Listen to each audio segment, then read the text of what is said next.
Bueno, buenas tardes. Vamos a ir arrancando, así no perdemos mucho tiempo porque hay bastantes cosas para hacer en la clase de hoy. Es bastante dinámica, así que espero que el tiempo se les pase como rápido. Este año volví a cursar la maestría en docencia universitaria, que la tenía abandonada el año pasado, y tuve la primer clase el jueves de la semana pasada y fue realmente una tortura para mí tener que estar, no sé si fueron 4 o 5 horas enfrente de la computadora. Realmente me puse a pensar cómo puede ser que sea así tan tortuoso.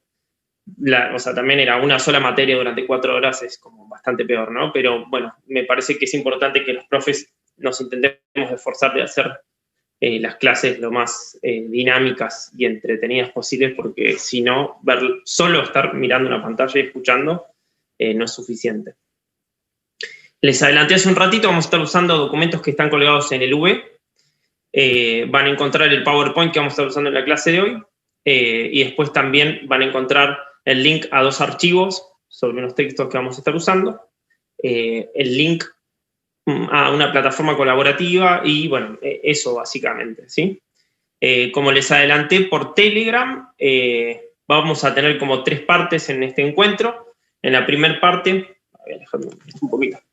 En la primera parte vamos a estar,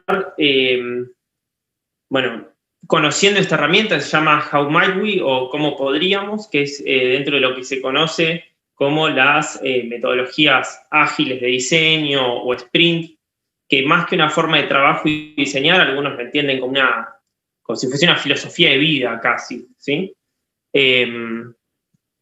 Esta herramienta es bastante interesante, no quiero adelantarles nada, porque los documentos que seleccioné para que podamos leer acá, nos vamos a tener, no sé, tomar 10 minutitos para poder leerlos, son bastante explicativos, ¿sí? Así que primero vamos a tener una etapa de la clase donde vamos a estar viendo eso, va a ser tipo media hora, después otra media hora, 40 minutos, en donde vamos a estar haciendo el ensayo de la entrevista a expertos, en donde vamos a practicar con Juan Lopencino. Yo voy a estar actuando de moderador, ¿sí? O sea, como que durante esos 40 minutos es un ensayo. Yo voy a actuar de moderador, Juan va a actuar de experto, aunque realmente es experto en esta materia que es movilidad urbana, en esta materia, este tema, que es movilidad urbana, y vamos a estar como replicando las mismas cosas que van a suceder en el ciclo de entrevistas que ustedes mismos van a estar llevando a cabo dentro de un par de semanas nomás, ¿sí? Así que es como para que entendamos un poco las herramientas, cómo se va a ir haciendo.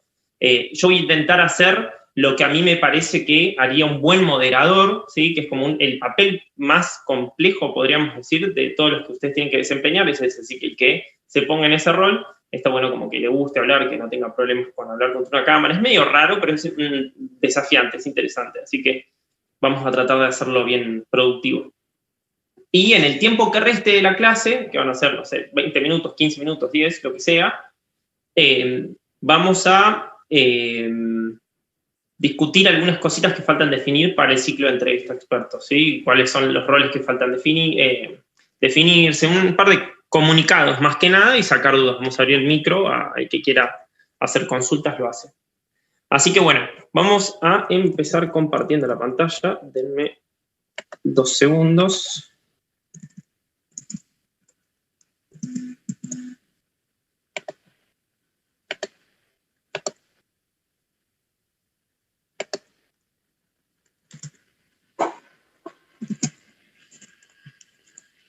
Bien. Les dije hace un ratito que vayan abriendo el V para poder encontrar estos 2 documentos, ¿sí? Les pido que alguno copie y pegue en el chat estos 2 links, por si alguno no tiene abierto V o está desde el celu, capaz si es más difícil acceder al V y hacer todo ese viaje. Entonces, si alguno ya lo tiene abierto en la compu, me hace el aguante y lo pega en el chat. Les voy a dar 7 minutos, sobra con 7 minutos, los voy a cronometrar. Ahí está, alguien ya lo puso en el chat. Gracias, Franco. Voy a estar cronometrando entonces 7 minutitos, ¿sí? Les doy, son 2 lecturas súper cortas.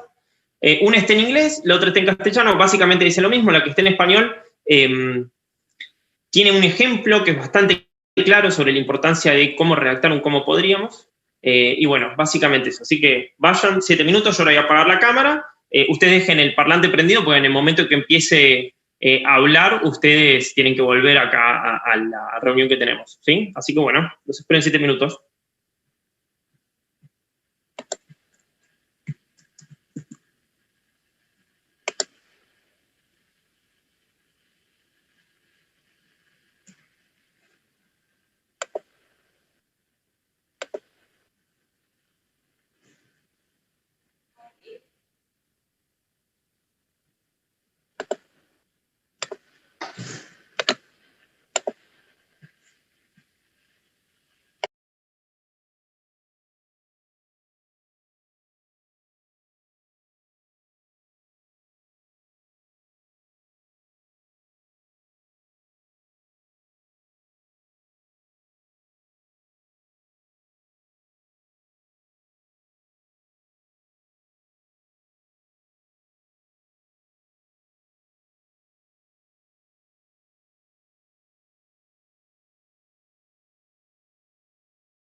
Bueno, volvemos nomás a ver, voy a ocultar los controles flotantes. Ahí está.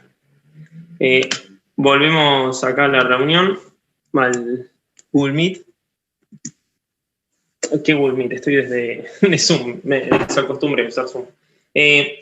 Bueno, a grandes rasgos podemos identificar que la herramienta esta, o nosotros, a partir de nuestra propia experiencia como en el estudio y el uso de esta herramienta, identificamos como estos 4 puntos fundamentales. Si primero se puede mejorar la formulación del problema, hay que hacerlo, como antes de redactar el cómo podríamos. Hay veces que el problema está redactado de una forma confusa, entonces hay que ponerlo en prolijo primero para después redactar varios cómo podríamos que sean lo más eficaces posibles, ¿no? Una vez que escribimos el cómo podríamos, hay que leerlo e imaginarse si tiene distintas formas de abordarse esa situación, ¿no? Si nos imaginamos como múltiples soluciones ante la lectura de ese cómo podríamos, o si nos estamos imaginando una única forma, ¿sí? Como que decimos, ¿cómo podríamos hacer tal cosa? Y lo único que se nos viene a la mente es una cosa en específico, quiere decir que es demasiado estrecho y hay que ampliarlo más, ¿sí? Acá es importante entender que cada cómo podríamos tiene que tener siempre múltiples abordajes, es fundamental. Y que tiene que ver con este cuarto punto, que es lo más difícil, que no tiene que ser ni muy general ni muy específico, tiene que ser como un balance lo suficientemente general como para que me invite a pensar la situación en específico que yo quiero resolver, pero no tan estrecho como para acotarme a una sola opción, ¿sí? Por eso es reinteresante el tercer punto, que es poder redactar la mayor cantidad de cómo podríamos de un mismo problema, ¿sí? O sea, entendemos una situación problemática y redactamos distintos cómo podríamos, después los evaluamos y nos fijamos sobre cuál nos interesa trabajar, ¿sí? Pero bueno, es una herramienta que da bastantes buenos resultados porque anteriormente trabajamos con la definición de la problemática general e ir especificando una problemática particular, y les costaba mucho entender cuándo estaba suficientemente acotada esa problemática, y con esta herramienta de cómo podríamos nos resultó bastante más fácil, o por lo menos a mí en particular con los grupos que he estado acompañando, nos resultó bastante más fácil poder pasar esas etapas, ¿sí? Ahora, para poder practicar y poner un poco en juego esta herramienta, vamos a hacer una pruebita chiquita de unos 10 minutos antes de que la volvamos a aplicar en el ensayo con Juan Lopenzino, ¿sí? En la entrevista con Juan vamos a estar aplicando esta herramienta, pero antes de usarla ahí, vamos a usarla en un pequeño ensayo en donde yo redacté 2 problemas random. El primero es que el frente de los hornos representan un peligro para los niños y las niñas también, por supuesto, por las altas temperaturas que alcanzan. Esto tiene que ver con el puntapié de un trabajo que hicieron unos estudiantes el año pasado. Y otra cosa, que es porque me pasa bastante seguido a mí y reniego, es que los cobertores de piletas que se encuentran en el mercado son costosos, incómodos, no son fáciles de usar por una persona y en algunos casos su vida útil no pasa una temporada. Entonces, ahora lo que vamos a hacer es irnos a Miro. Yo ahora les comparto el link para que puedan acceder a esa pizarra colaborativa, y voy a crear algunos espacios. Quiero mostrarles cómo se crean las regiones, cómo se crean esos pizarrones, cómo se ponen los títulos, cómo se inmovilizan esas regiones como para poder laburar después muchas personas al mismo tiempo en esa plataforma. Así que quiero que sigan en mi pantalla. Acá, bueno, van a poder ver que están las cosas que hicimos esta mañana con el curso del 4 de 3. Me parece que se me ha colgado recién un ratito, ¿puede ser? Me apareció como que se me reanudó la conexión recién ahora. Bueno, quiero que igual estén prestando atención ahora acá a la pantalla del Zoom que estoy compartiendo. Lo que voy a hacer es venir acá a la parte de Shape, voy a crear una forma, ¿sí? Donde creo como si fuese un pizarrón. Al crear una forma, me da, detesto la barra que aparece, ocultar controles, la reunión. La barra de Zoom me vuelve loco porque se te mete siempre enfrente de lo que querés mostrar. Creo el pizarrón, yo le puedo dar acá el color que quiero, ¿sí? Vamos a ponerle el colorcito, un verde ahí. Y después voy a crear otra forma más, para ponerle un título acá arriba. Y acá vamos a poner horno, ¿sí? Y en esta vamos a poner como color blanco. Y una vez que ya creé el pizarrón con el título, como para que puedan identificar qué es lo que vamos a estar escribiendo en ese lugar, lo que va a hacer es seleccionar todo lo que hice para poder hacer, o sea, si yo hago clic solo sobre la pantalla y me desplazo, me desplazo sobre la pizarra general, ¿sí? Si yo quiero seleccionar algo, tengo que apretar el Shift, ahí recién como arrastrar para seleccionar, y lo que voy a hacer ahora es copiar y pegar, así creo una pizarra para cada problemática. En vez de ponerle horno, era cobertor pileta. ¿Sí? Y una vez que ya creé los dos pizarrones, lo que vamos a ir haciendo es poniendo estos post-it, estos sticky notes, en donde ustedes acaban de escribirlos como podríamos, y las formas en que ustedes se imaginan que redactarían esos cómo podríamos para las dos problemáticas. Acá van a poner los cómo podríamos del horno y los cómo podríamos del cobertor de pileta acá, ¿sí? Cada uno, para poner el cómo podríamos, lo que tiene que hacer es venir a esta parte, arrastra directamente, lo suelta y lo tira. Si es muy grande, uno puede ir variando el tamaño del sticky note ahí, y bueno, es como bastante sencillito. Una recomendación: por momentos puede suceder que cuando ustedes creen pizarras como estas, los sticky notes o cualquier cosa que hagan les quede, por ejemplo, por detrás de la figura. Lo que tienen que hacer es, en una partecita, vienen acá, me lo está tapando de vuelta el menú de Zoom, ocultar, ahí está de vuelta.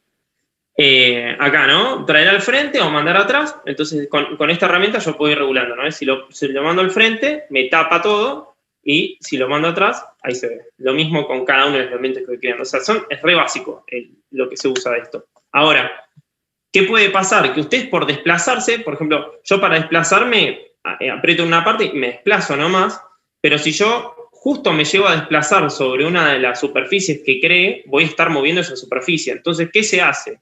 Se selecciona esa superficie, aprieto Shift y selecciono todo lo que está dentro de ese pizarrón que cree, y me vengo a la parte de bloquear, lock, ¿sí? Entonces hago lo mismo con el otro, Shift, o le mando el candadito acá arriba, que es lo mismo. Les comento que yo en realidad esta herramienta sé usar 5 cosas, digamos. Seguro que ustedes, después de practicarla hoy y un par de veces más, me van a estar enseñando a mí cómo se usa esto, y les pido que nos digan si conocen como algunas herramientas que estén piolas de esto, otras cosas para hacer. Así que bueno, ya con esto ustedes lo que pueden ir haciendo es agregando los sticky notes, que fíjense, esto también como otro elemento más a considerar. Esto lo bloqueé, así que voy a desbloquear este sticky note. No puedo, me lo bloqueo todo entero. No importa. Cuando vamos creando, vamos pegando los distintos post-it. Yo puedo ir creando una región en donde hay bastantes post-it, y después lo que puedo hacer es seleccionar esos, no sé, 4 post-it que puse, y voy pegando, ¿sí? Entonces ya directamente ustedes se van a meter acá y van a ir rellenando eso. Entonces puedo dejar como una configuración de post-it preestablecidos, cosa que, si mi intención hubiera sido, por ejemplo, tener esto listo para la clase de hoy, yo hubiera dejado los pizarrones con todos los post-it pegados, y ustedes venían, se metían y escribían y nada más. Como lo que a nosotros nos interesaba es que más o menos aprendan a hacer esto, para después para que después lo apliquemos en la entrevista de expertos, bueno, se lo mostramos cómo se hacía.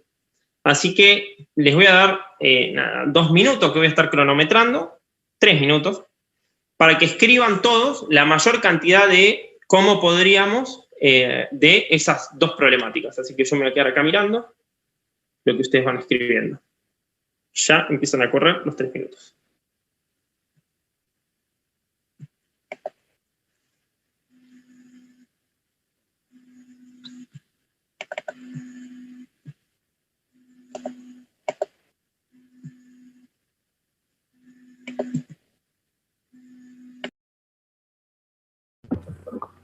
Ahí, profe, el link lo mandó en el chat, no lo veo. ¿Está en otro lado?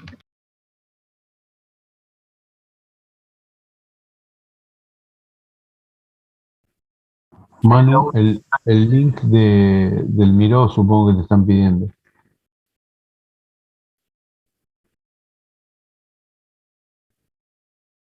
se desconectó. Ahí lo Gracias, comparto. gracias, Estanislao. Ahí está en el chat, chicos.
Disculpen chicos, ahí me hicieron alguna pregunta, pero me llamaron por teléfono de la fábrica, tuve que atender, así que bueno, Ya está, supongo no que hay era que me problema, están ya viendo lo- el link y ahí lo compartió Stanislao. Sí,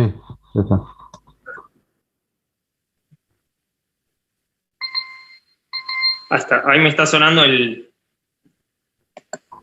cronómetro. Voy a leer algunos cómo podríamos que han escrito en la parte del horno. A ver. ¿Cómo podríamos hacer para que los hornos no representen un peligro para los niños? O sea, esa claramente nos invita como muchas formas a pensar, muchas formas de resolver la situación, pero tal vez es demasiado amplia, ¿sí? Pero no está mal. Acá tenemos otra, ¿cómo podríamos reducir la transmisión de calor? Capaz que podría estar un poquito mejor redactada, pero también, o sea, me imagino cómo reducir la transmisión de calor en el frente de la tapa del horno. Eso también se puede hacer de muchas formas distintas, invita varias formas de abordarlo. ¿Cómo podríamos, bueno, estaba en el mismo sentido, cómo podríamos reforzar el vidrio del horno para que no pase el calor? Hay que estar cuidadoso en el vocabulario que usamos, ¿no? Reforzar, si es una cuestión técnica, está bueno hablar de esto, ¿no? Que es la transmisión de calor a partir de esa placa, que bueno, más precisamente es por conducción, que se va a terminar transmitiendo el calor a la cara que va a estar en contacto el niño. A ver, otra más. ¿Cómo podríamos hacer para aprovechar el calor de la tapa del horno y evitar que este cause daño a los niños? Puede ser. ¿Cómo podríamos advertir que el frente del horno está caliente? Fíjense cómo esta pregunta apunta como hacia un lugar totalmente distinto, ¿no? Está bueno que salgan muchos cómo podríamos distintos, porque te invita a pensar formas de abordar el trabajo. O sea, una misma temática, fíjense, ¿no? Podría haber acá un montón de grupos que trabajen sobre esta misma temática, pero por la forma en que se hacen la pregunta, terminarían trabajando en proyectos totalmente distintos, ¿sí? A ver, vamos a ver por acá. ¿Cómo podríamos hacer un cobertor de colocado rápido y sencillo? ¿Cómo podríamos facilitar la aplicación del cobertor? ¿Cómo podríamos crear un cobertor que sea fácil de colocar y que resista el peso de niño? Fíjense acá como ya, no sé quién fue que escribió esto, pero adquirieron como una dimensión más respecto a la seguridad que no estaba en el planteo del problema original y que es bastante interesante que se incluya, ¿sí? ¿Cómo podríamos disminuir el tamaño cuando se deja usar el cobertor? Bueno, hay distintos tipos de redacción. Entonces, fíjense cómo de problemas puntuales, las preguntas que redactamos nos invitan a pensar múltiples soluciones, y cuanto más tiempo nos tomemos para redactar muchos cómo podríamos, el resultado del proyecto va a ser algo bastante superador. Por eso es interesante darse tiempo, ¿sí? Por ejemplo, tenemos el problema, más o menos lo entendemos, sabemos qué es lo que queremos abordar, y tomar que cada uno de los miembros del grupo se tome 10 minutos para escribir en un papel a mano los distintos cómo podríamos y después ponerlos en común, pero que estén 10 minutos concentrados solo pensando en eso, suma, porque ahí está como el pensamiento un poco más disruptivo, ¿no? Como las soluciones distintas salen de procesos como esos. Ahí, no sé quién hizo la pregunta. Profe, entro al link y me dice que no puedo acceder porque no fue compartido conmigo. Dicen, Kiara, a ver, vamos a ver. Kiara, vamos a poner ya. Canedit. Fíjate ahora, vamos a ver.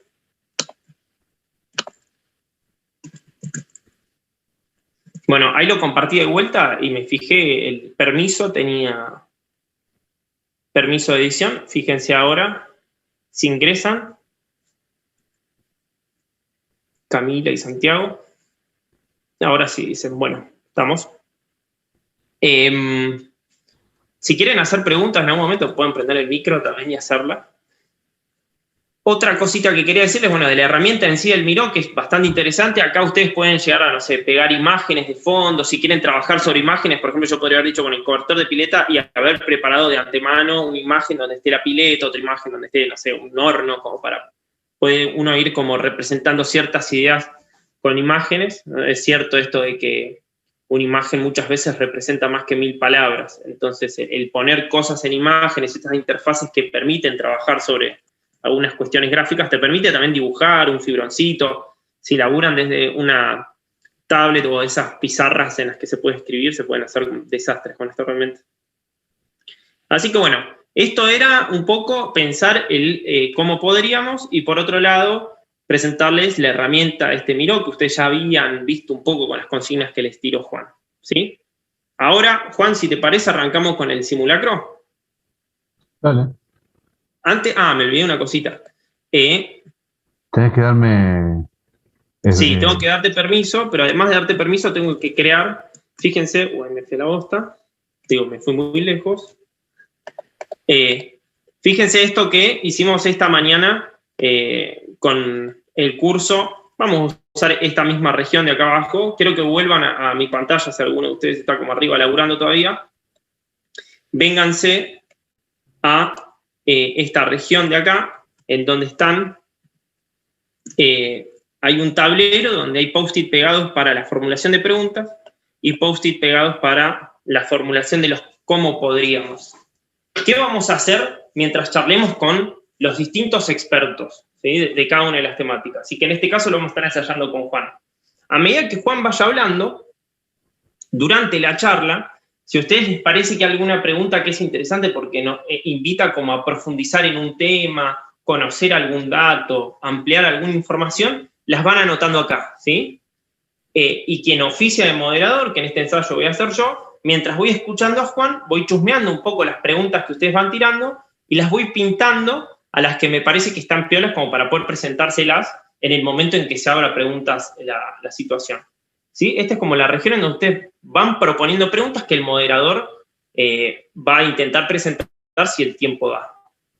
Y por otro lado, acá en esta región van anotando los cómo podríamos, que si nos ponemos a pensar, si a partir de la charla de cada uno de los expertos salen muchos cómo podríamos, de esta misma charla pueden surgir lo que a mí me gusta pensar como la punta del ovillo, porque no es nada más que la punta del ovillo. Esto es apenitas algo que despierta la curiosidad, una pregunta bien formulada, que después de mucho tironeo, como que simboliza como el laburo que ustedes como equipo van a tener que hacer para resolver la situación, van a lograr un proyecto a partir de eso, ¿sí? Pero son múltiples puntas de ovillos que van a estar surgiendo a partir de cada una de las charlas con los especialistas. En este caso, fíjense que ya están como, algunos compañeros de ustedes esta mañana ya dejaron planteados los post-it, así que vamos a aprovechar esta misma región. Bueno, y ahora entonces vamos a hacer el ensayo. Quiero aclarar que para hacer el ensayo voy a ponerme en el rol de lo que debería hacer el moderador. Juan va a oficiar de experto, no como profe, como para darle un poco más de, represente un poco más esa situación con la que ustedes se van a estar enfrentando dentro de algunas semanas. Entonces, para arrancar, yo dejé preparado esto, antes de que Juan comparta su pantalla. A partir de este momento arrancamos con el simulacro, ¿sí? Así que los invito a que dejen de ver el Miro si estaban por ahí y vengan acá al Zoom. Bueno, bienvenidos y bienvenidas a todos y todas. Vamos a estar en este ciclo de entrevista a expertos que vamos a estar comenzando con Juan Lopenzino, que nos va a estar hablando sobre las problemáticas vinculadas con movilidad urbana. Para que lo conozcan un poco más a Juan, denme un segundo que acá de vuelta acaba de meterse en el medio el panel flotante de Zoom. Ahí está. Les acercamos un poco de información sobre Juan, y acá hay una foto también para que se vayan familiarizando con él. Juan Lopenzino es profesor titular de la Universidad Tecnológica Nacional, es graduado en Ingeniería Mecánica por la UTN, magíster en Automatización Industrial por la Universidad del Estado de Campiñas, Brasil, con tesis en Inteligencia Artificial. Es especialista en Cálculo Estructural por la Universidad Técnica de un lugar de Alemania, doctor en Ingeniería de la Universidad Federal de Santa Catalina, Brasil, donde ha desarrollado un nuevo vehículo de tracción eléctrica con el concepto de usuario universal. Trabaja sobre proyectos de aplicación industrial en los últimos 20 años, destacando una planta de tratamiento de residuos sólidos urbanos en la localidad de Baigorria, Córdoba, así como desarrollos en el campo de la medicina y el cálculo estructural de diversas industrias automotrices, metalmecánicas. Así que, bueno, muchísimas gracias, Juan, ahí que ya estás con nosotros, por brindarnos este tiempo. Quiero comentarte también al principio cuál es el objetivo que nosotros tenemos dentro de este ciclo de entrevistas y cómo está un poco estructurado este tiempito que vamos a estar compartiendo juntos.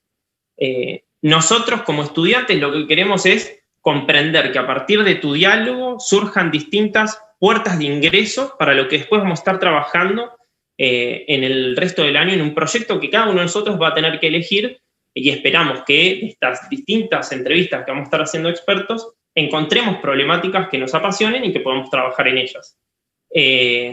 Para poder trabajar en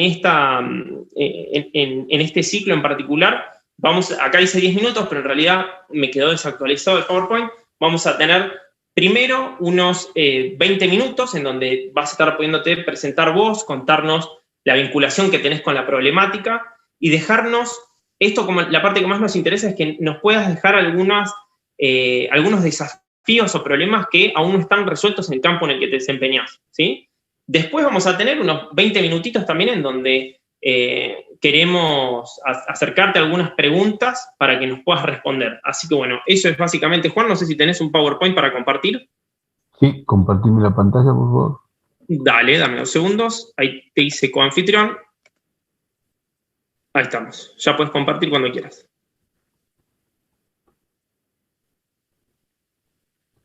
Bueno, ahí estoy. Espero que estén viendo lo que... ¿Ya se ve la pantalla compartida, Manuel? Sí, se ve la pantalla compartida. Bueno, hoy les voy a presentar cuál es la evolución y las tendencias de la movilidad urbana para la ciudad de Córdoba. ¿Por qué la ciudad de Córdoba? Porque es la que nosotros vivimos, digamos, en la que nosotros estamos inmersos. Y es una realidad muy, muy parecida en la gran mayoría de las ciudades de la República Argentina y de Latinoamérica en general. Pero vamos a hablar de Córdoba en particular, porque es de donde puedo pasarles información puntual, digamos. A ver. Vamos a hablar sobre la evolución del parque automotor en la ciudad de Córdoba, cuáles son las energías que son necesarias para ejecutar la movilidad de personas, los espacios viales, los costos que deben asumir las personas por trasladarse, algunos aspectos sociales, positivos y negativos de la movilidad, y después vamos a hablar del ranking de los medios de transporte y la sustentabilidad, o sea, vamos a posicionar cada medio de transporte y su característica de sustentabilidad, y vamos a hablar sobre, en particular, qué es lo que tiene la ciudad de Córdoba hoy, cómo nos movilizamos, qué infraestructura tiene y cuáles serían las tendencias sustentables en Córdoba. Cuando hablamos de sustentabilidad acá, hablamos de sustentabilidad económica, social y ambiental, no solamente ambiental. es una sustentabilidad de triple impacto. Bueno, vamos a empezar a hablar sobre qué significa, cómo se mueven las personas en Córdoba. Bueno, para empezar a entender, vamos a ver un poquito de historia. En el año 93 había en la ciudad de Córdoba 70.000 vehículos. Esto implica ómnibus utilitarios, autos, motos. Nunca fueron relevadas las bicicletas en la ciudad de Córdoba. En la Argentina no hay un relevamiento de bicicletas. No están registradas, no tienen patente, no hay registro de las bicicletas. En el año 93 había 1.250 ómnibus en la ciudad de Córdoba con 1.200.000 habitantes. Quiere decir que había 17 habitantes por vehículo o 960 habitantes por ómnibus. Esa es más o menos la proporción. En el año 2020 hay 1.000.000 de vehículos, pasamos de 70.000 a 1.000.000. Hay menos de 900 ómnibus.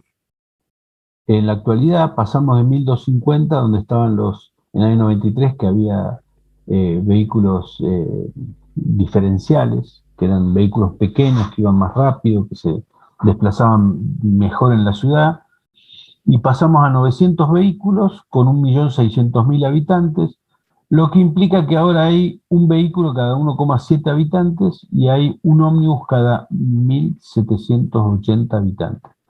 Increíble, el número de vehículos aumentó por 10, no, más de 10. Pasamos de 17 a 1,7 habitantes por vehículo y pasamos de 960 a 1.780, casi, que multiplicamos por 2 el número de habitantes por ómnibus.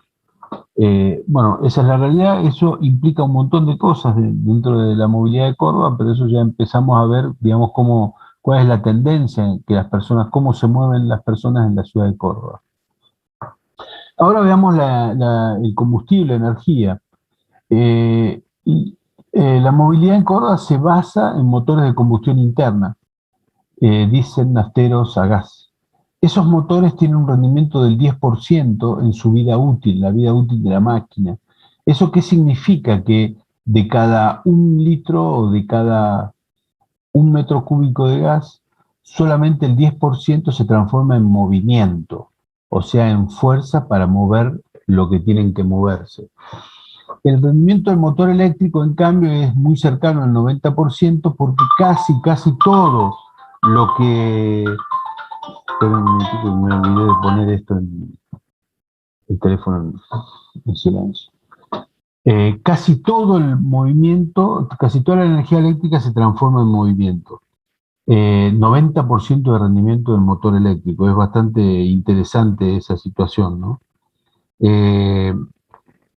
Ahora veamos, nosotros no tenemos mucha sensación de qué es lo que significa el motor de combustión interna por el uso del petróleo, porque el petróleo es algo intangible para nosotros, pero vayamos a hacer biocombustibles. Pongámosle que en vez de petróleo tengamos biocombustibles. El biocombustible se utiliza, en el caso del biodiesel, se utiliza alguna oleaginosa, por ejemplo un cultivo oleaginoso, soja, en donde 1 kilogramo de aceite tiene 0,16 kilogramos, perdón, 1 kilogramo de soja tiene 0,16 kilogramos de aceite, 16%.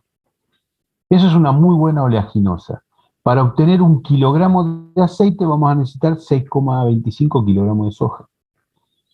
Quiere decir que para 1 litro de biodiesel vamos a requerir el aceite de 6 litros de soja. Porque con 1 litro de aceite, después de unos procesos que hay para lograr biodiesel, se logra 1 litro de biodiesel. Quiere decir que, bueno, eso es interesante. Vamos a hacer una traspolación, digamos, qué es lo que ocurre en un ómnibus, qué ocurre en un automóvil. Piensen ustedes que en un ómnibus nosotros tenemos un ómnibus moderno hace 5 kilómetros por cada litro, más o menos. Si lo dividimos por 70 pasajeros, que es hora pico, andaríamos en 0,07 litros por pasajero por kilómetro. Quiere decir que nosotros lo que vamos a usar va a ser 0,43 kilogramos de soja por cada kilómetro que un pasajero de ómnibus se traslada. Medio kilo de soja por cada kilómetro que un pasajero se traslada. Si pasamos al automóvil, vamos a estar que por cada kilómetro que un pasajero terrible, estaríamos en, sí, me parece que hay algo que está mal allá. Sí, no, está bien, 0,83 litros por pasajero por kilómetro, y estaríamos en 5 kilos de soja por cada kilómetro que un pasajero se traslada. O sea, es un número, digamos, ustedes piensen que no podríamos trasladarnos con un biodiesel. En el caso de, si miramos la flota completa de la ciudad, que tiene 1 millón de vehículos, la flota completa tiene una media de 25 kilómetros por día. Si nosotros pensamos en que un automóvil tiene entre 10 por ahí kilómetros por cada litro de combustible, estaríamos consumiendo 16.000 toneladas, 16.000 toneladas de soja para poder tener ese combustible. Estaríamos con 1.800.000 hectáreas por año, y eso sería bastante imposible, porque esto es solo para mover la ciudad de Córdoba. Y la provincia de Córdoba anda en menos de 7 millones de hectáreas de cultivables. Quiere decir que estaríamos utilizando la cuarta parte de la capacidad productiva de la provincia solo para alimentar la movilidad de la ciudad de Córdoba. Y quiero que sepan que acá no están contemplados los vehículos que entran de las ciudades dormitorios. O sea que en realidad la situación es bastante peor, digamos. Esto, digamos, ¿por qué lo pasé a un biocombustible? Porque nosotros no tenemos mucha sensibilidad qué es lo que significa respecto al petróleo en particular. Entonces lo pasé a biocombustible. Ahora veamos cuál es la tasa de retorno energético. ¿Qué es lo que significa la tasa de retorno energético y por qué la interpongo en este momento, en este lugar? Bueno, eso es la cantidad de energía que uno pone para obtener la energía del otro, digamos. O sea, en el petróleo hasta la década del 50, por cada kilovatio, digamos, que nosotros interponíamos, obteníamos 100 kilovatios de petróleo. En la actualidad, por cada unidad de energía obtenemos solamente 8 a partir del petróleo. O en Vaca Muerta por cada kilovatio obtenemos 3 en petróleo. ¿Y eso por qué? Bueno, porque cada vez es más difícil obtener el petróleo a partir digamos, de la extracción es muy cara. Ustedes piensen que, por ejemplo, en el 1907 se empezó a sacar petróleo se encontró petróleo en Comodoro Rivadavia, y lo hicieron porque estaban haciendo un pozo de agua. Andaban en 20, 30 metros, había petróleo. En la actualidad hay que cavar 5.000 para encontrar petróleo. 4.000 metros, 3.000 metros, es bastante común. En Vaca Muerta andan por los 5 o 6.000 metros. ¿Tá? Entonces, digamos, cada vez es más difícil. Y ya los pozos que tenían mayor, las cuencas donde había más petróleo ya fueron extraídos, entonces quedan los pozos de menor posibilidad de extracción y es más caro. Para entender un poquitito esto, y me freno un poquitito acá, es que el petróleo se encuentra en un medio poroso, digamos, en piedra, en arena, en suelo. Si uno hace un pozo en algún lugar, empieza a extraer lo que tiene ahí cercano a la punta del pozo, y el petróleo fluye por entre medio del suelo, digamos. Esa fluidez depende del suelo.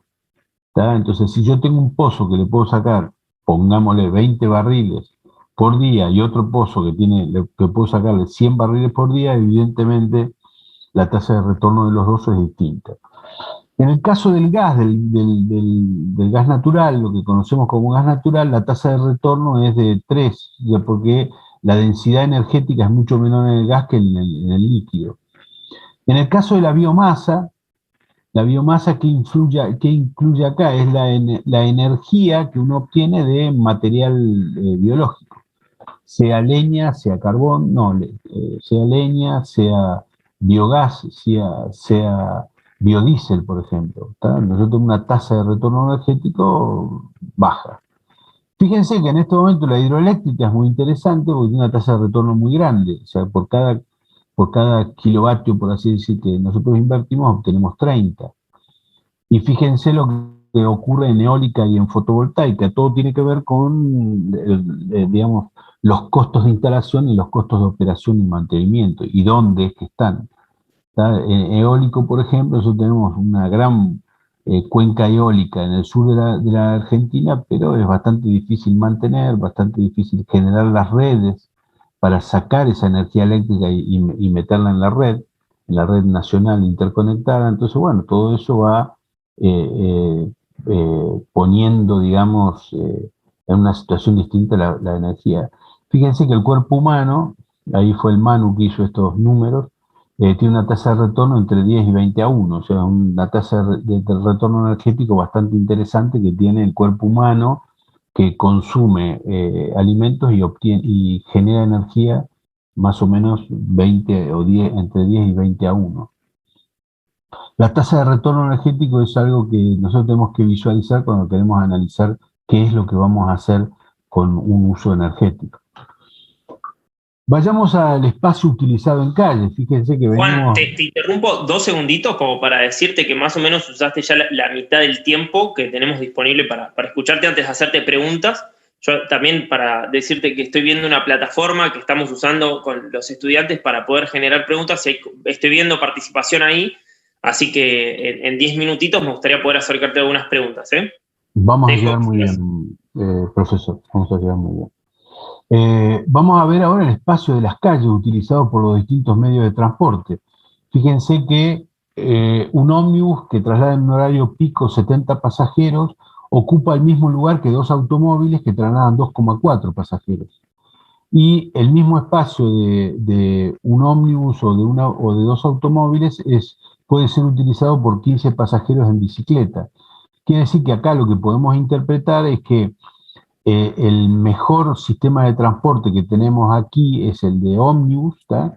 Y que implica, digamos que el automóvil ocupa 30 veces más espacio que el ómnibus, 30 veces más espacio que el ómnibus. O sea, un pasajero transportado en un automóvil ocupa 30 veces más espacio que el que se traslada en ómnibus, y el de la bicicleta ocupa 4,6, digamos, mayor espacio que lo que se traslada en ómnibus. La única diferencia que hay entre bicicletas y ómnibus es que la bicicleta fluye en los espacios viales de una manera muy distinta a lo que fluye un ómnibus, que es una masa enorme, digamos, una caja enorme, y la bicicleta fluye por entre medio de los automóviles, tiene otra fluidez distinta que lo que fluye un auto o un ómnibus. Veamos los costos mensuales para movilizarse por persona. Acá es bastante increíble lo que estamos planteando.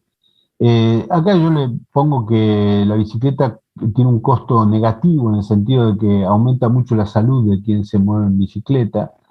Nuestra sociedad tiene su sedentarismo, tiene un gran impacto en la salud, entonces la bicicleta implica una mejora sobre todo en el sistema de circulación de sangre, ¿no? El sistema, la no me acuerdo el nombre. Bueno, los ómnibus, una persona que se traslada en ómnibus gasta 45 pesos por día, por 22 días, creo que son 43 en realidad el costo del pasaje, o sea, gasta en torno de 900 pesos por mes. Y ahora veamos qué es lo que gasta una persona que se traslada en automóvil. En automóvil nosotros tenemos una media de 20 y pico de kilómetros por día.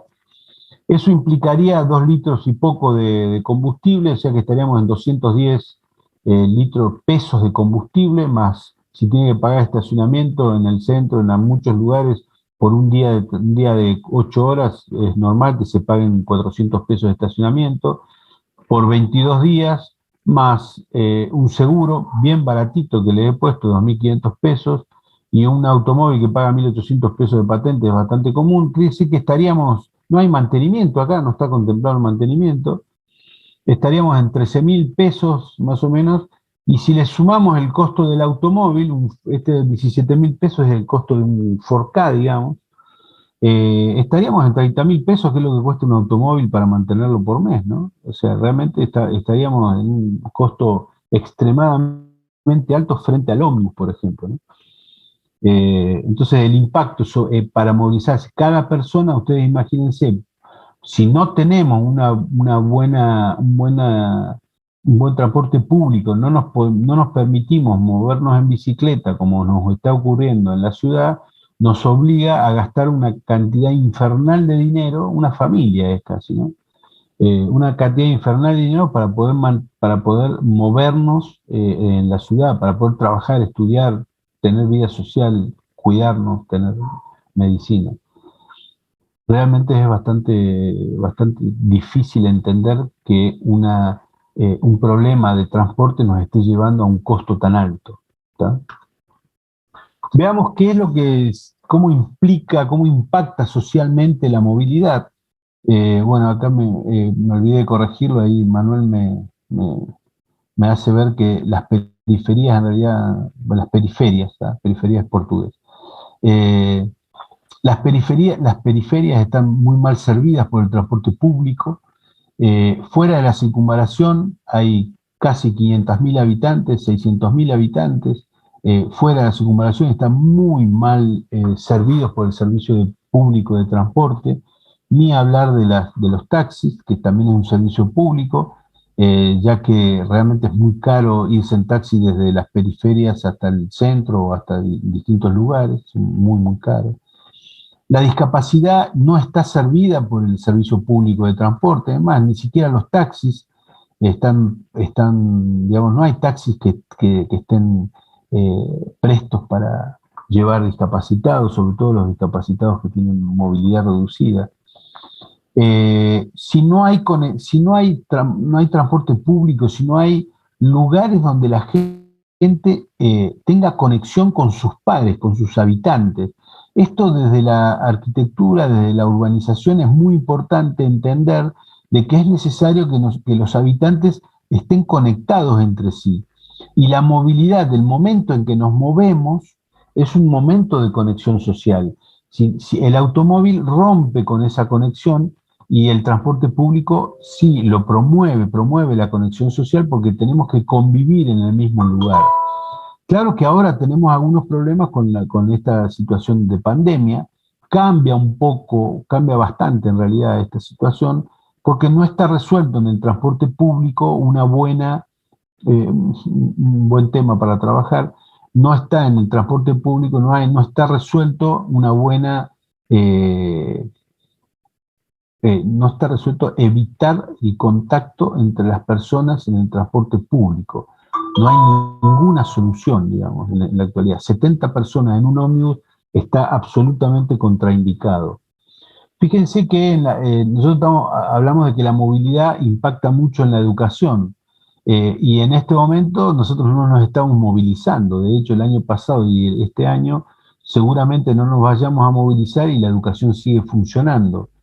Quiere decir que la movilidad en este momento se transforma en una movilidad virtual, lo mismo que para mucha gente que trabaja. Seguimos con una movilidad, pero una movilidad virtual, porque nos movemos en ondas electromagnéticas, podríamos hablar de esa situación, ¿no? Entonces, en este caso, estamos resolviendo de una manera en la cual las actividades de educación y muchas actividades de trabajo se están realizando con una virtualidad que evitan de que haya movilidad. Quiere decir que nosotros podríamos decir que la virtualidad es una forma de solucionar problemas de movilidad en una ciudad. Hay una situación también de género, digamos, cuando en una familia hay un automóvil, generalmente lo usa el hombre, el que va a trabajar, y el resto de la familia no tiene disponibilidad permanente del automóvil. O sea que en general hay un problema de género porque el que más tiene acceso es el hombre de la casa, y la mujer que tiene niños, que tiene compras, que tiene esto, no accede porque el hombre es el que paga, digamos, ¿no? O sea que la movilidad, la falta de movilidad impacta en el género femenino, desgraciadamente. Y después están las edades, o sea, los jóvenes, los niños o los ancianos tienen de una cierta manera una exclusión del sistema de transporte público de pasajeros, sea por problemas de seguridad o sea por problemas de accesibilidad. Hay muchas edades donde les cuesta mucho acceder a los ómnibus, sobre todo cuando hay que escalar los escalones de los ómnibus normales, ¿no? Porque ya que no hay posibilidades, no hay ni veredas, ni paradas, ni ómnibus que estén, digamos, habilitados para las edades y las discapacidades. ¿Tá? Ni hablar de una mujer con niños que anda con un carrito y que le cuesta muchísimo, no puede subir a un ómnibus, le tienen que ayudar todas las personas porque no puede cargar los niños, subir el cochecito, subir ella. La verdad que es un problema bastante grave. Juan, ya estamos casi en tiempo, por si querés redondear alguna idea. Estoy redondeando, ya me queda casi nada. Ahora les presento el ranking de los medios de transporte y su sustentabilidad económica, social y ambiental. Fíjense que si hablamos de cuatro elementos digamos, que impactan en la movilidad, hablamos de una situación de espacio público, espacio de calles, una situación energética, hablamos de salud pública y hablamos de cohesión social. En todos los casos el automóvil está en último nivel. Acá en salud pública, habría que rever esta situación de tren, trolebuses y ómnibus por la falta de espacio, digamos, donde hay congestionamiento, digamos, de gente.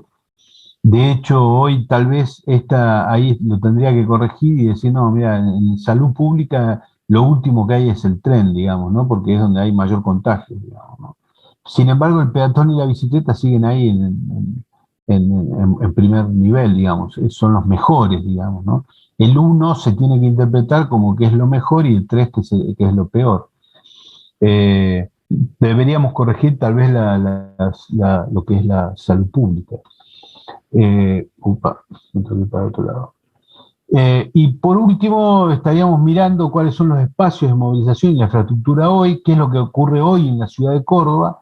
Bueno, el peatón tiene veredas y sendas sin mantenimiento, hay una realmente falta de posibilidad para que el discapacitado se movilice. En ciclovías no hay mucho para ver, las ciclovías no tienen conexión, no hay mantenimiento, las calles están en mal estado, hay mucho pozo, cuando llueve no se ven los pozos y nos matamos los ciclistas. Cuando hay desborde de cloaca, los ciclistas lo sufren porque andan navegando entre excretas. No hay estacionamientos y no hay multimodalidad, o sea, yo no puedo ir hasta una parada del ómnibus y dejar la bicicleta y tomarme el bondi porque me la roban. ¿Tá? Bueno, en lo que es el tren, digamos, tenemos los espacios de los trenes, están las vías. No hay estaciones, no hay flota, digamos, pero nosotros podríamos tener trenes en la ciudad de Córdoba. Están los espacios ya, ¿tá? Pero están ociosos.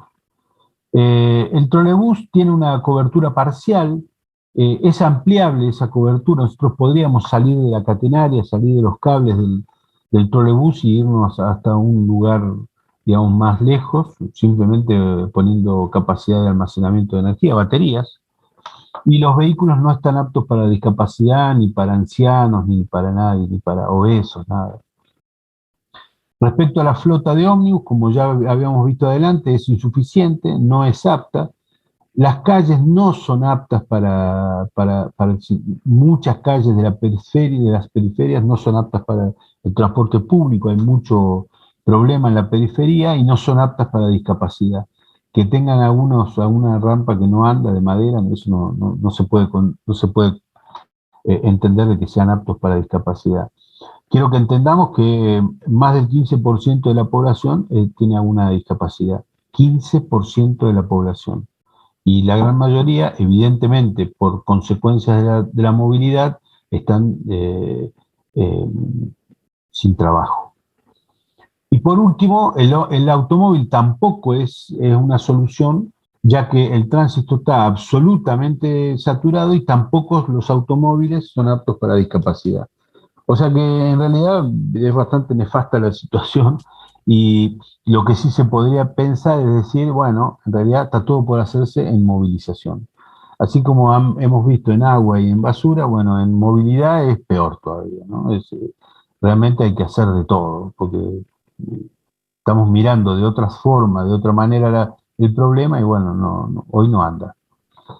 Lo que ya para terminar, lo que podemos pensar es que podríamos recomendar, digamos, trabajar con trenes, con multimodales, con peatón y ciclista, que haya estacionamientos las estaciones, que sean estacionamientos, digamos, seguros.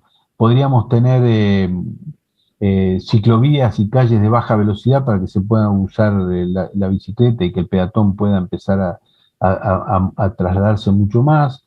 Playas de estacionamiento en trenes y de transferencia, o sea, las bicicletas, digamos, para que podamos trasladarnos parte en bicicleta, parte a pie, parte en sistema de transporte. La multimodalidad, o sea, que usemos varios métodos de transporte para movernos, es un elemento interesante de trabajar. Se usa muchísimo en muchos lugares del mundo.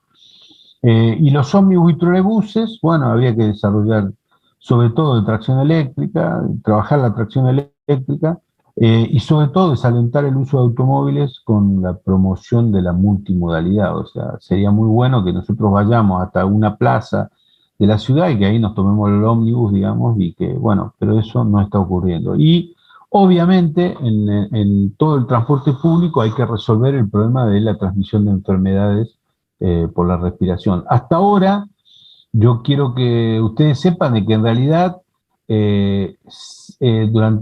durante siempre, digamos, han muerto mucha gente por gripe y la gran mayoría de las gripes se transmiten en el transporte público. Esta es la primera pandemia a nivel mundial que uno visualiza que el amontonamiento de gente, que la gente que está muy cerca de la otra es la que genera esta transmisión de enfermedades. Pero en la Argentina normalmente por año morían 90.000 personas de gripe. Y bueno, algún día lo vamos a tener que visualizar, ¿no? Esto es lo que les quería mostrar. Espero que les haya gustado y estoy dispuesto a recibir preguntas. Bueno, Juan, muy interesante la charla. Me resultan bastante interesantes como las últimas 2 diapositivas que nos estuviste compartiendo, porque me parece que te las vamos a pedir claramente para poder tenerlas a estas diapositivas, porque en esas últimas 2 partes tenemos muchos elementos que pueden ser ideas, ¿no? Para poder ser trabajadas dentro de la materia, dentro de diseño de producto como parte del proyecto. Te pido que dejes de compartir la pantalla porque quiero mostrarte una cosa que estuvieron haciendo los estudiantes mientras vos exponías. A ver, ahí voy a poner compartir pantalla. Te quiero mostrar la plataforma que estuvimos utilizando. Se llama Miro. En esta plataforma los estudiantes fueron anotando algunas preguntas que les parece que sería interesante que vos nos puedas responder. Y por otro lado, iban anotando algunos cómo podríamos, que son problemas que vos fuiste enunciando en algún momento de la charla y que lo escriben de una forma propositiva que nos invite a pensar soluciones, ¿sí? Así que cada uno de estos post-it podríamos pensarlos como oportunidades de diseño para los grupos que estuvieron escuchando acá la charla. No da el tiempo como para que podamos ver alguna, pero esta es como la materia prima sobre la cual los grupos van a poder estar trabajando, ¿no? Esta charla que nos estuviste dando va a surtir efectos en el futuro. Bueno, acá están algunas de las preguntas que no, o sea, por el tiempo que tenemos no te voy a acercar ninguna en este momento, pero nos vamos a tomar el trabajo de seleccionar algunas, hacértelas llegar por WhatsApp para que nos las puedas contestar con audios, porque quedaron algunas dudas y que en una de esas está bueno que nos puedas ir acercando. Así que bueno, con esto te agradezco. Ahora voy a dejar de compartir pantalla. Con esto, Juan, te quiero agradecer por el tiempo que nos dedicaste. Se nota que el portugués se te mezcla de vez en cuando, y por más que sepas que periferias es portugués y periferias es español, es más fuerte que vos el tiempo que viviste por allá. Y los estudiantes ya van a ver que a lo largo del año te pasa con más de una palabra, que se te mezcla el portugués con el español. Así que bueno, eso era como un comentario por fuera de lo que era el ensayo, ensayo de una entrevista, ¿no? Así que bueno, esto es como el final del ensayo, del simulacro que estuvimos haciendo. Se pueden identificar los roles ahí. Esta charla no solamente está buena para que ustedes puedan ver cómo sería el ciclo de entrevistas, sino también para que puedan aprovechar sobre la temática puntual que les tiró Juan, ¿no? Este PowerPoint que nos preparó, toda la información que nos fue dando, me imagino que a más de uno le fue como movilizando algunas ideas sobre las que se les ocurre que podrían llegar a trabajar. Así que ese mirón que está ahí, que todos tienen, puede ser parte de esa materia prima con la que laburen el resto del año. Ahora, la idea es que podamos conversar un poco sobre el ciclo de entrevistas. Estoy teniendo como una laguna en la cabeza en este momento, así que voy a repasar lo que tengo anotado. Denme 2 segundos.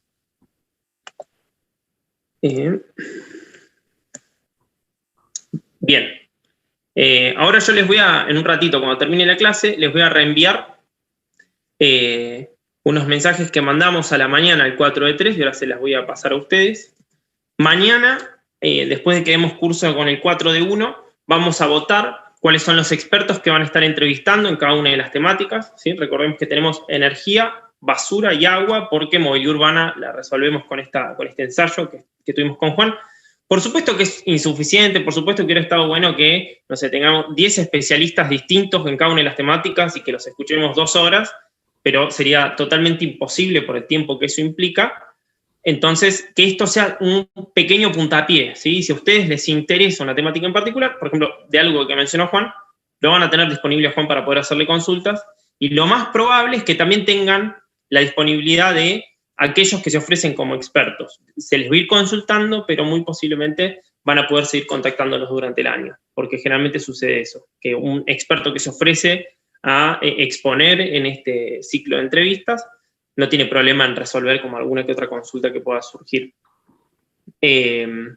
Entonces, repasamos. Mañana a la tarde van a estar haciendo la votación de los expertos que van a estar entrevistando en cada uno de los grupos. Ustedes ya tienen que estar asignados en alguna de las temáticas, ¿sí? Ya tienen que haber votado en el formulario que le pasé el fin de semana, si fue sábado o domingo, tienen que haber votado en cuál quieren estar. Compartí los links también por Telegram, en donde si no habían usado el formulario, se metan a partir de esos links que les pasé. Y ahí les voy a estar pasando como un cuestionario en donde van a votar cuáles son los expertos que les parece que les interesaría entrevistar. Ahora, para poder hacer esa elección, me estoy dando cuenta que grito adentro de la pieza como si estuviera en el aula, que la aula era gigante y tenía que gritar. Me pongo en modo profe y automáticamente grito. Bueno, entonces, para poder votar cuáles son los expertos que van a estar entrevistando en cada una de las temáticas, es importante que tengamos información que nos permita hacer eso. Por eso es que les pedí el otro día que den una descripción un poco más detallada sobre cuál es la relación del experto con la temática. Por ejemplo, si a Juan lo hubiéramos puesto ahora en lo que es movilidad urbana, no es lo mismo que yo hubiera puesto como en movilidad urbana, Juan Lopensino, ingeniero mecánico, y que esa sea toda la descripción, a que decía, bueno, ingeniero mecánico con un doctorado en TAC, que laburó sobre movilidad, qué sé yo, hace años que trabaja en esta temática, dando aportes, bla, bla, bla. O sea, como que esa descripción que puedo hacer sobre lo que Juan, como Juan conoce esa temática, le puede permitir al resto de los compañeros y compañeras en el momento de votar, ¿sí? Así que es importante que si ustedes propusieron algún experto o experta, nada, hagan una descripción que permita como valorar eso. Bueno, después entonces, eso lo tienen que hacer ahora, ¿no? Si ustedes pusieron alguno, vayan completando. Después, otra cosa que ya necesitamos que hagan es que nos dividamos los roles, ¿sí? Cada uno de ustedes tiene que desempeñar un rol. Indefectiblemente es así, tienen que desempeñar un rol. Ahora voy a estar pasándoles por Telegram, ahora ya lo copio y lo pego acá en el 4 de 2. Acá puse la descripción de los roles, ¿sí? Ahí ya se las pasé por Telegram. Y ahora les paso el link en donde van a... Bueno, va con saludito y todo el mensaje porque es el que mandé esta mañana al 4 de 3. ¿Sí? Fíjense, tenemos primer rol, el coordinador de grupo, que tiene que encargarse que el resto de las personas vaya cumpliendo, tipo, veamos el resto de los roles primero como para entender qué tendría que perseguir el coordinador. Hay un vínculo con especialistas. El vínculo con especialistas lo que tiene que hacer es primero meterse en la tabla para fijarse cuáles fueron los expertos más votados, ¿no? Bueno, son estos 3. Tengo que fijarme quién fue el contacto que lo propuso para que me pase el número de teléfono. O sea, el número de teléfono de cada experto lo va a tener solamente esa persona, o sea, el que se postule como vínculo con especialistas, y algunos de los profes que vamos a llamar en algún momento a los expertos para agradecerles y contarles un poco cómo es la situación, ¿sí? Pero bueno, ese es un rol, el vínculo con especialistas. Tiene el número de teléfono, se contacta, les habla por WhatsApp, trata de armar un grupito en donde coordinen un día y un horario en el que se pueda hacer el evento, y después, en el momento en que esté por ser, o sea, el día anterior, como chequeando, bueno, te recuerdo que mañana a las 10 quedamos en que vamos a tener tal cosa, o sea, como, nada, asegurarse de que todo va a salir bien. En general van a tener que citarlo cada 40 minutos, ¿no? O hay dos opciones, o lo citan a todos, empieza a las 10 de la mañana y los 3 expertos están desde las 10, o uno se conecta a las 10, otro se conecta a 10:35 para arrancar 10:40, y el otro se conecta 35 minutos después de que arrancó el segundo para que den los tiempos bien, ¿no? Eso sería como lo más capaz. Justo, salvo, igual les das la invitación abierta, si quieren estar todo el encuentro, están todo el encuentro, y si no, se conectan en el momento que les corresponde. Y el vínculo con especialistas, el que efectúe ese rol, durante el evento va a tener que estar chequeando, efectivamente, bueno, che, te esperamos en 10 minutos con este link y se lo pasás de vuelta para recordarlo. O sea, es como sin ser tan cargoso, asegurarse de que todo salga lo mejor posible. Siempre surgen imprevistos, algunas cosas las vamos a tener que ir corrigiendo sobre la marcha.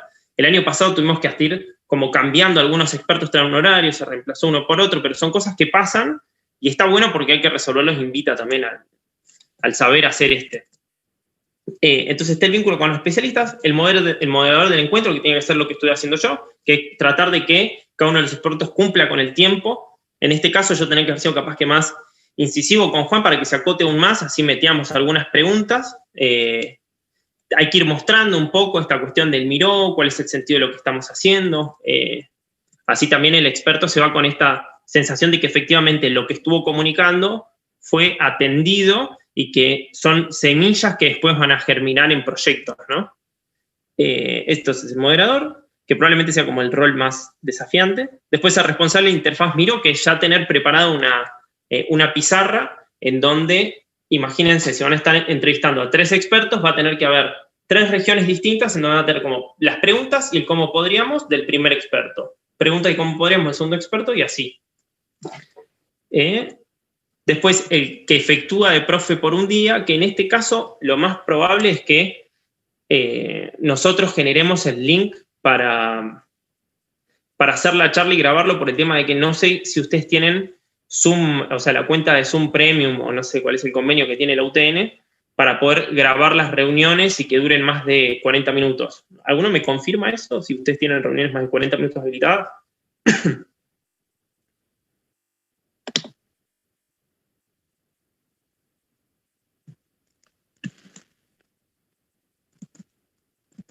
Bueno, ¿alguien confirma eso? ¿Tiene en cuenta o no tiene en cuenta? Yo creo que sí, porque es con el dominio de FRC UTN Eduard. Sí, yo creo que me parece que es así. Bueno, que alguno pruebe. A mí ahora me da la posibilidad de renovar por 40 minutos más la reunión. ¿Vos te logueás en Zoom con el correo de la UTN o con un Gmail? Con el correo de la UTN. Ah, bueno, entonces a los estudiantes no le dan. Claro. No importa. Pero, Valentina, vos lo estuviste probando, vos creaste una reunión y cuando estás por llegar a los 40 minutos te dice si querés renovarlo o cómo es. Exactamente, así creo una reunión y cuando llego a los 40 minutos me da la opción de renovarlo. Y se continúa la charla, no se corta. Claro, continúa. Ah, bueno, entonces podrían, por ejemplo, vos podrías efectuar de profe por un día con tu cuenta, crear la reunión, grabarla y cuando termina, nada, la terminás y detenés la grabación. Se podría hacer desde tu cuenta, por ejemplo. Sí. No digo que lo hagas vos, sino como que cualquier estudiante con el usuario, no es que se corta, se cierra la reunión y tenés que volver a abrirla, sino como que te hace la preguntita y seguís. Claro. Bueno, habría que hacer como algún ensayo para asegurarnos de eso, para ustedes que se aseguren de... Acuérdense, o sea, nosotros lo que pretendemos es que ustedes se apropien de este evento y bueno, nada, que lo sientan como propio, que tengan ganas de que salga lo mejor posible. Entonces, bueno, ese es el otro rol, profe por un día. Después tenemos los formuladores de preguntas, que es todo el resto de los que esté en la reunión y que no tengan ningún rol asignado, pues O sea, el coordinador, el moderador, todos van a estar como reconcentrados en que su función específica salga bien y no van a poder estar pensando qué preguntas hacerle al entrevistado para que se conozca un poco más de alguna cuestión en particular. O no van a poder estar redactándolos como podríamos. Entonces, el resto de los que esté dando vueltas tiene que cumplir ese rol para poder ir formulando las preguntas y anotándolos como podríamos en el tablero, ¿sí? Y el coordinador tiene que estar en todo el proceso viendo que el que tenía que hacer el miró lo haya hecho y que esté bueno, tiene que ir chequeando cómo va laburando el contacto con los expertos, digamos, el que hace el vínculo con los expertos o especialistas. Entonces tiene que ir atrás el que creaba, el que es profe por un día, por ejemplo, si Valentina creó o no el Zoom, si se lo pasaron a los expertos, si ya están todos los horarios definidos, como que el coordinador es el que coordina, ¿no? Tiene que tener como la visión completa. Ya hay algunos de esos roles que están ocupados por algunos estudiantes del 4 de 3, así que nada, les pasé ahí los links por Telegram, en donde está la descripción de cada uno de los roles, y está el documento en donde se aclara en qué pestaña tienen que unirse para poder dividirse los roles. Y también recordarles esto, que tienen que hacer una descripción un poco más exhaustiva de la relación de cada experto con la temática para que puedan votar mañana a la tarde. A lo largo de la semana, y con esto ya cierro, estamos prácticamente en horario, a lo largo de la semana seguramente vamos a planear una reunión que vamos a tener que acordar entre los que se postulen como coordinadores y moderadores, que son como los dos roles capaz más desafiantes. En cada una de las temáticas van a estar esos 6 personajes y nosotros los profes, en donde vamos a estar charlando sobre cómo desempeñar, cómo sacar algunas dudas sobre el rol que van a estar ocupando, ¿sí? Como para que estén más tranquilos, ¿no? Tiene que ser una cuestión distendida, que puedan disfrutar, está realmente bueno, y nada, es toda una experiencia. Así que eso básicamente. Juan, no sé si vos querés decir algo para cerrar, ya estamos prácticamente en horario. Chao. Chao. Listo, mortal, terminamos 5 minutos antes, mis cuerdas vocales agradecen que esto termine. Bueno, estamos en contacto por Telegram, mañana vamos a hacer las votaciones en cada uno de los temas, así que nada. Saludos. Si alguno no pudo estar presente en la clase o se prendió tarde, esta misma clase ya fue grabada a la mañana, ya está colgada en YouTube y el link en el V, así que la pueden recuperar de... Hay una pregunta en el chat, profe. Hay una pregunta en el chat, gracias Ivo por... Profe, tengo una duda, ¿hay un encargado de cada rol? Porque en total son 15 personas que pueden participar y somos más estudiantes, creo. Sí, hay una persona por cada rol, menos los formuladores de preguntas, que esos tienen que ser el resto, ¿no? O sea, como que ocupan los primeros roles y el resto se anota en la parte de formulación de preguntas y la escritura y los cómo podríamos, que en realidad es una parte bastante importante porque de ahí vamos a hacer una clase en donde se va a laburar sobre los cómo podríamos que están escritos para que, nada, reflexionen un poco a ver cuáles tienen potencia de ser trabajados durante el año. No sé si respondí ahí, Lucía, a tu pregunta. O si ya te fuiste, Lucía. Ahí está. Bárbaro. Si quieren hacer alguna otra pregunta y prenden el micro, está todo bien. Y si no, lo pueden hacer por Telegram, tranquilo, o por WhatsApp, lo que sea. También. Así nos agarran con un par de neuronas más.